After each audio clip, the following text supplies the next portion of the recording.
अगर गुरु भक्तों से ये प्रश्न किया जाए कि गुरुदेव के दर्शन करना चाहोगे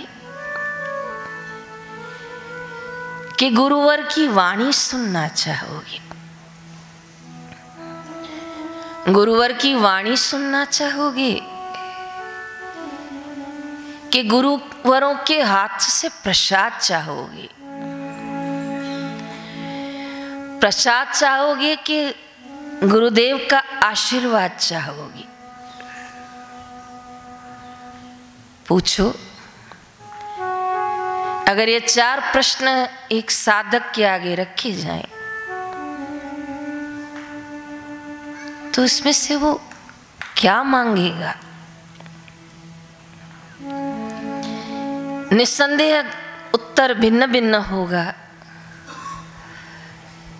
लेकिन इन भिन्न भिन्न उत्तरों में अगर कहा जाए कि एक चुन लो, तो बहुत गहराई से अगर देखोगे ना, तो वो गुरु का दर्शन मांगेगा। क्योंकि गुरु के जो नेत्र कमल हैं, उस परम तत्व का दर्शन देते हैं। दर्शन अद्भुत हैं। जब हम लोग जोधपुर जाते थे, बापूजी कोट पतारते थे, तब रास्ते का एक एक चप्पा छान लिया जाता था और ऐसे बापूजी के प्यारे साधक स्पीड ब्रेकर गिन के आते थे। किस स्पीड ब्रेकर पर गाड़ी स्लो होगी, कौन सा टर्न ले सकती है, कहाँ गाड़ी मुड़ेगी, बापूजी कहाँ बैठेंगे, वो सभी युक्ति से तैयारियां करते थे। लेकिन मैं आधी बात कैसे बताऊं? अगर साधक इतने तत्पर होते थे बापू के दर्शन के लिए, जो रोड स्पीड ब्रेकर और चौक ड्यूरेशन नापी जाती थी, तो बापू जी भी उतने ही सूक्ष्म,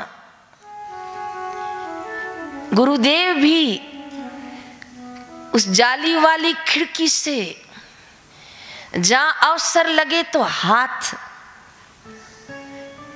जहां अवसर लगे तो आंखों से, और ध्यान ना हो तो आवाज दे के भी इधर देख जी।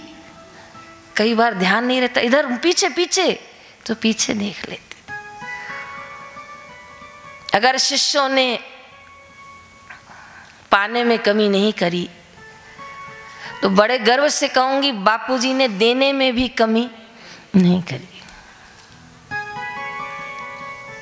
तो सबसे श्रेष्ठ होते हैं गुरु के दर्शन। कई साधक पुराने हैं, उनको याद होगा कि बापू ने कई वर्ष पहले मौन रखा था, याद है?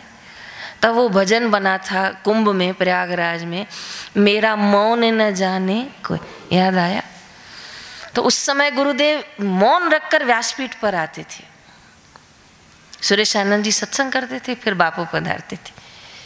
लेकिन उस मौन में भी जब बापू स्लेट पर लिखते थे, वो वाली स्लेट होती थी, ऐसे ऊपर करो तो मिट जाता है, तो उस पे बापूजी कई बार लिख के देते थे और कई बार नहीं भी लिख के देते थे, बस विराजमान होते थे।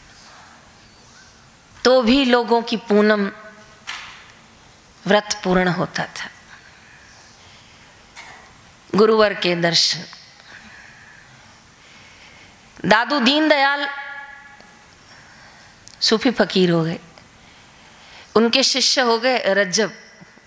बापूजी के श्रीमुख से नाम सुना होगा, रज्जब तूने गजब किया, सिर पर बांधा मोर, आया था हरि भजन को, चला नरक की। और जो घोड़ा बने, घोड़े पे बैठे थे दूल्हा बन के और भाग गए थे, ये कहावत सुनकर। वो रज्जब जी की मैंने एक बार जीवनी पढ़ी, तो उसमें लिखा था कि दादू दीन दयाल के शरीर छोड़ने के बाद रज्जब जी ने आजीवन आंख ऊपर नहीं उठाई। कोई उनको आवाज़ देता था तो सुन लेते थे, कोई बात करता था तो उसका उत्तर दे देते थे, लेकिन वो आंख से आंख मिलाकर बात नहीं करते थे। तो किसी ने रज्जब जी को पूछा कि आप आंख तो उठाओ ना, उसकी ओर देखो तो सही। तो बोला ये आंखें गुरु का दीदार करने के लिए बनी हैं, और जब गुरु का दीदार नहीं तो फिर मुझे संसार का दीदार भी नहीं करना। आजीवन रज्जब जी ने उसके बाद आंखें नीचे कर ली। हरिद्वार में सप्तऋषि मार्ग है, उन पे एक संत रहते हैं, नीचे एक घाट है, उसका घाट का नाम भी सप्तऋषि घाट है। उसे नीचे उतर के जाइए तो बाईं और उनकी छोटी सी कुटिया है। मैं कई बार उनको भोजन पूछने के लिए जाती हूँ, ठंडी होती है तो सामान जो मेरे पास होता है दे आती हूँ। तो मैंने उनको हमेशा देखा कि वो बात करेंगे तो पैरों में दृष्टि रखते हैं, हमेशा कोई भी बात करे तो उसके चरणों में देखेंगे। तो एक बार मैंने उनको भी पूछा था, महाराज जी आप नीचे क्यों देखते हो? तो बोले बस मेरे गुरु ने कहा था कि आंखें हमेशा जमीन में गाड़े रखना। बोलो तो, आंखें हमेशा जमीन में। तो मैंने कहा कोई कारण है? तो कहा हाँ, आंख मिलाई थी तो दिल दे दिया। तो मैंने कहा किसको? कहा गुरु जी को। आंख मिली, दीदार हुआ तो मैंने दिल उसको दे दिया।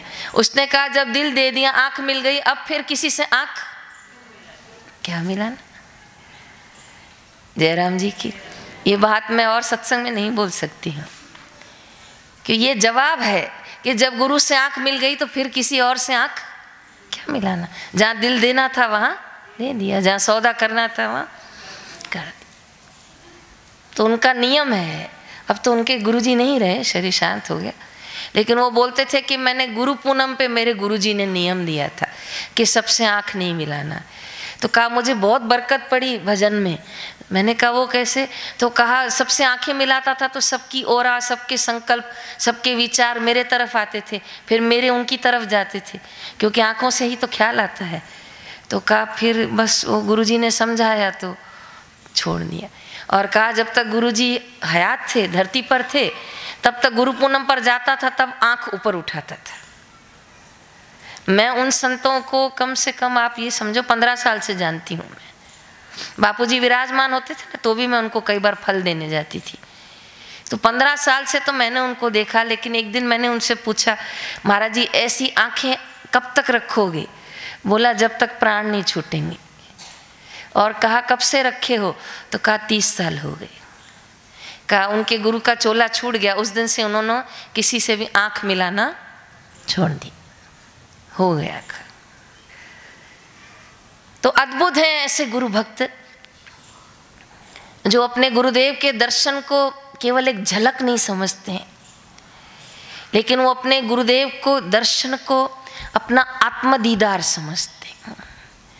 और ऐसे दर्शनों को पाकर उन सच्चे गुरु भक्तों का हृदय गदगद हो जाता है। और सच्चा गुरु भक्त, क्षमा चाहती हूँ, बुरा लगे तो माफ करना, वो अपने गुरु से कम शब्दों में बात करता है। जितना आप देखो ना शब्द कम, समझना उतनी इसकी स्थिति अच्छी। और कई बार आप ऐसे शिष्य को मिलो कि वो गुरुदेव के पास गया तो भी कुछ न बोला, तो उसको मूर्ख मत समझना, जयराम जी की, उसको समझदार समझना। क्योंकि जहाँ से मुझे सब कुछ मिला, जहाँ से मुझे सब कुछ मिल रहा है, और देने वाले ने पहले भी कमी नहीं की थी और आज भी नहीं की है, ऐसे दानी महापुरुषों से भला मैं मांग के क्या करूँगा।